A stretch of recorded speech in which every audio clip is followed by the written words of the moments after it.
আমন্ত্রণ জানাচ্ছি আপডেট সংবাদে। শুরুতেই জানিয়ে দিব গুরুত্বপূর্ণ শিরোনাম, এরপরেই থাকবে বিস্তারিত। রাফায় স্থল অভিযানে অনড় ইসরায়েল, হামাসের হুঁশিয়ারি। তেল আবিবকে দায় নিতে হবে। গাজা উপত্যকায় ইসরায়েলি বিমান হামলায় 2 পণবন্দী নিহত, বলছে হামাস।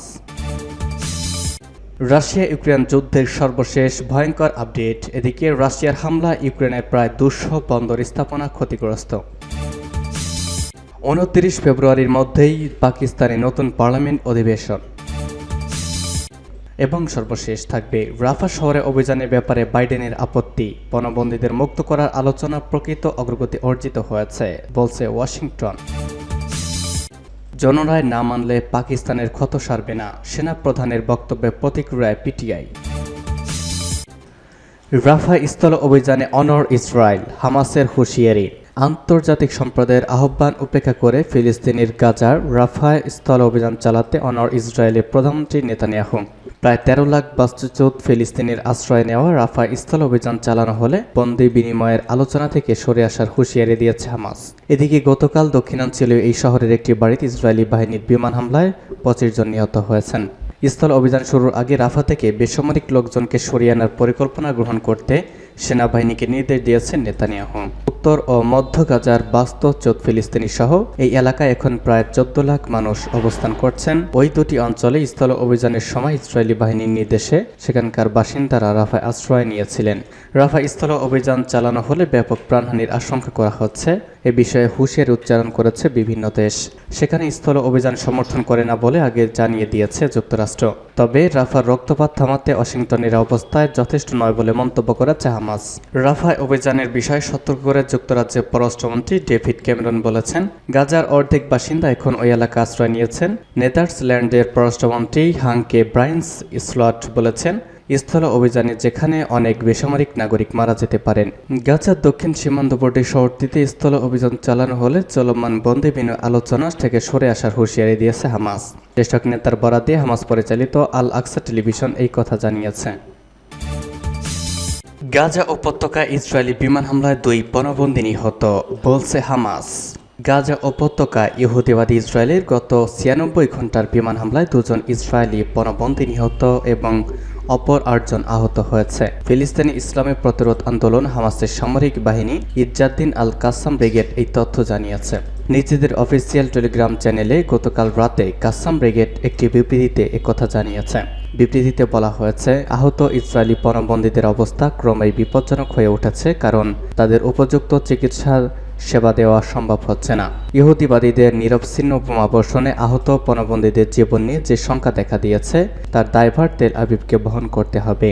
এর আগে ইসরায়েলের প্রধান সেনা মুখপাত্র রিয়ার অ্যাডমিরাল ড্যানিয়েল হেগারি বলেছেন, গাজা আটক পণবন্দীদের মধ্যে 31 জনের মৃত্যু হয়েছে এবং এসব ব্যক্তির পরিবারবর্গকে সেই তথ্য জানানো হয়েছে। তেল আবিব দাবি করছে, গাজা এখনও অন্তত 130 ইসরায়েলি পণবন্দী আটক রয়েছে। ইসরায়েলি 14 বাস প্রধানমন্ত্রী বেনিয়ামিন নেতানিয়াহু গতকাল দাবি করেছেন, গাজা আটক 132 পণবন্দীর বেশিরভাগই জীবিত রয়েছেন। গাজা উপত্যকার ওপর চলমান ভয়াবহ ও গণহত্যাকে বৈধতা দিতে এই দাবি করেছেন তিনি। বলেন, এসব পণবন্দীকে উদ্ধার করার জন্য হামলা চালিয়ে যাওয়া জরুরি। ইউক্রেনের প্রায় 200 বন্দর স্থাপনা ক্ষতিগ্রস্ত। ইউক্রেনের উপপ্রধানমন্ত্রী অবকাঠামো মন্ত্রী আলেকজান্ডার ক্রোবাকভ বলেছেন, 2023 সালের জুলাই খাদ্যশস্য সরবরাহ চুক্তি শেষ হওয়ার পর থেকে ইউক্রেনের প্রায় 200 বন্দর অবকাঠামোর সুবিধা ক্ষতিগ্রস্ত হয়েছে। খবর তাসের মন্ত্রী ফেসবুকে লিখেছেন, 18 জুলাইয়ের পর থেকে প্রায় 200 বন্দর অবকাঠামো বিভিন্ন বিস্ফোরণে ক্ষতিগ্রস্ত হয়েছে। মন্ত্রী আরও দাবি করেছেন, তাদের দেশ 2023 সালের আগস্টে আলোচনা সাপেক্ষে কৃষ্ণ সাগরের তৈরি অস্থায়ী করিডোরের মাধ্যমে 2,20,00,000 টনের বেশি খাদ্য শস্য পরিবহন করেছে। আগস্টে খাদ্যশস্য সরবরাহ চুক্তি শেষ হওয়ার পর ইউক্রেন শস্য রপ্তানির জন্য কৃষ্ণ সাগরে অস্থায়ী করিডোর তৈরির ঘোষণা দেয়। গত নভেম্বরের শেষের দিকে কিয়েভ ঘোষণা দেয় যে তাদের এই করিডোরের মাধ্যমে ইতিমধ্যে প্রায় 55 লাখ টন পণ্য পরিবহন করা হয়েছে। এদিকে জাতিসংঘ উল্লেখ করেছে যে ইউক্রেনের অস্থায়ী করিডোর আগে শস্য চুক্তি সরবরাহের প্রতিস্থাপন হতে পারে না। ইউক্রেনের এই করিডোরের আওতায় 1 মাসে মাত্র 40 লাখ টন খাদ্য সরবরাহ করা যেতে পারে। এছাড়া ইউক্রেন তাদের অস্থায়ী করিডোর দিয়ে খাদ্য বহির্ভূত রপ্তানি করে থাকে। 29 ফেব্রুয়ারির মধ্যে পাকিস্তানে নতুন পার্লামেন্ট অধিবেশন। আগামী 29 ফেব্রুয়ারির মধ্যে পাকিস্তানে পার্লামেন্টের নতুন অধিবেশন আহ্বান করতে হবে। সংবিধান অনুযায়ী ওই দিনের মধ্যেই নতুন অধিবেশন আহ্বান করতে বাধ্য প্রেসিডেন্ট আরিফ আলভি। আজ এই খবর জানিয়েছে পাকিস্তানি সংবাদ মাধ্যম ডন। এরই মধ্যে নবনির্বাচিত সদস্যদের স্বাগত জানাতে সব ব্যবস্থা নিয়েছে জাতীয় পরিষদ সচিবালয়।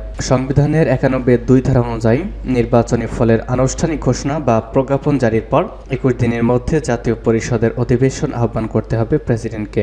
যদি এর আগে প্রেসিডেন্ট নতুন অধিবেশন আহ্বান না করেন, তাহলে নির্বাচন অনুষ্ঠিত হওয়ার দিন থেকে পরবর্তী 21তম দিনে অধিবেশন আহ্বানের বাধ্যবাধকতা রয়েছে। এছাড়া 1 ও 2 মার্চ যথাক্রমে নতুন স্পিকার ও প্রধানমন্ত্রী নির্বাচন করতে হবে, তাই এর আগেই বিজয়ী দলকে সরকার গঠন করতে হবে। নির্বাচন আইন 2017-2023 সালে সংশোধিত ধারা 98 অনুসারে নির্বাচনের 14 দিনের মধ্যে ইসিপিকে আনুষ্ঠানিক ফল ঘোষণা করতে হবে। ফল ঘোষণার দিন 3 দিনের মধ্যে স্বতন্ত্র প্রার্থীদের কোনো একটা দলে যোগ দিতে হবে, আর চতুর্থ দিন সংরক্ষিত আসনে নারী সদস্যদের অন্তর্ভুক্ত করা হবে। এবং সর্বশেষ জানাবো, রাফা শহরে অভিযানের ব্যাপারে বাইডেনের আপত্তি। পণবন্দীদের মুক্ত করার আলোচনা প্রকৃত অগ্রগতি অর্জিত হয়েছে বলছে ওয়াশিংটন। গাজা উপত্যকায় হামাস সহ ফিলিস্তিনি প্রতিরোধ সংগঠনগুলোর হাতে আটক ইসরায়েলি পণবন্দীদের মুক্ত করার আলোচনায় প্রকৃত অগ্রগতি অর্জিত হয়েছে বলে মার্কিন প্রশাসনের একজন কর্মকর্তা দাবি করেছেন। নাম প্রকাশে অনিচ্ছুক ওই কর্মকর্তার বরাত দিয়ে বার্তা সংস্থা রয়টার্স এই খবর জানিয়েছে। তিনি বলেছেন, গত কয়েক সপ্তাহ ধরে বিষয়টি নিয়ে আলোচনা চলছে।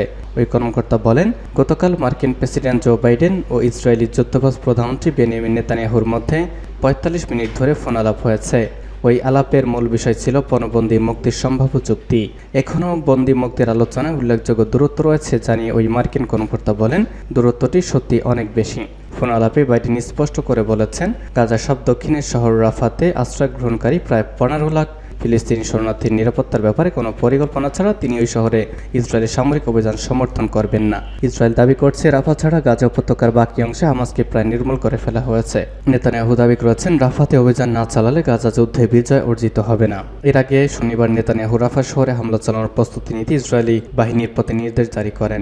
তার ওই নির্দেশের বিরুদ্ধে বিশ্বব্যাপী নির্দেশ ঝড় ওঠে, এমনকি ওয়াশিংটন এর বিরোধিতা করে, কারণ গত 4 মাস ধরে গাজা উপত্যকার বিভিন্ন স্থানে অভিযান চালাতে গিয়ে উপত্যকার বেশিরভাগ অধিবাসীকে রাফা শহরে ঠেলে দেওয়া হয়েছে। গাজা 23 লাখ অধিবাসীর মধ্যে প্রায় 15 লাখই এখন রাফাতে মানবতা জীবন কাটাচ্ছে। আন্তর্জাতিক সমালোচনা নাকচ করে দিয়ে নেতানিয়াহু গতকাল বলেছেন, রাফাতে অভিযান চালানো থেকে বিরত থাকার আহ্বান জানানোর অর্থ গাজা যুদ্ধে ইসরায়েলকে পরাজয় মেনে নিতে বাধ্য করা।